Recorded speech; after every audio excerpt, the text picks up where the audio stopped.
kata mar omenda go marudi maningo gi oyueyo. To kwa kanyo ni ogai mar Azimio Raila Odinga oyango ni ok obi jwang'o weche piny Kenya kaponi oyiere kaka jakom mar duol mar riwruog pinje Afrika men AUC.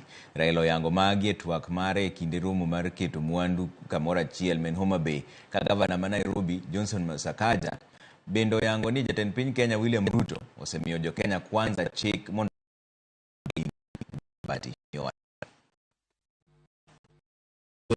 kom mar duol mar riwruok piny Afrika manochotere nyaka piny Uganda kama ne girome kod jatend piny William Ruto. Ogai mar Azimio Raila Odinga olero ni ne girodhno gi Ruto ma bende nodhi loso gi Museveni e kinde ma en owuon ne odhi kwayo jatend piny Uganda Yoweri Museveni mondo bi osire e kom modwarono. I've been running around trying to get support for different heads of states.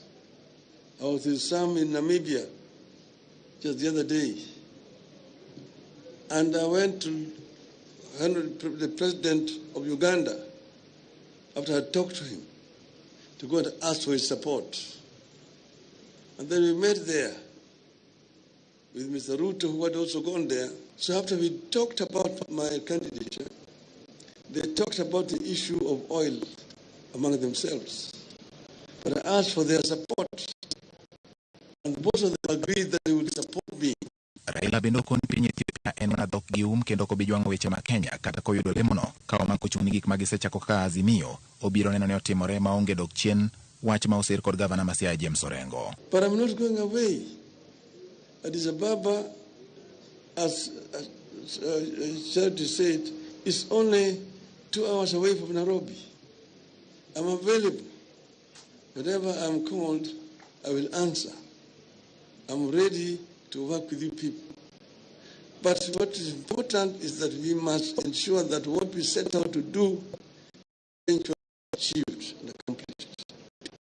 We say, and also some of you may be forgetting, we say that we are unbogable. We are also unpungerable. Baba, I know you can walk and chew gum at the same time, and you can scale the stairs. I don't know what is worrying people, that you can be in Addis Ababa and be here in Kenya and still be part of this great nation called Kenya. Kaluwore kod penjo mosebedo kaka Azimio biro chalo ka Raila wuok, jatend Wiper Kalonzo Musyoka okoni onge obanga madhidong' kendo gidhi keto maino eneno ni piny owacho otiyo ne jo Kenya maonge badhruok. Is there no vacuum? Absolutely no vacuum. In fact, we have up to April for Raila Odinga to submit his documents. Let us not assume that he's just getting it, because there could be other candidates.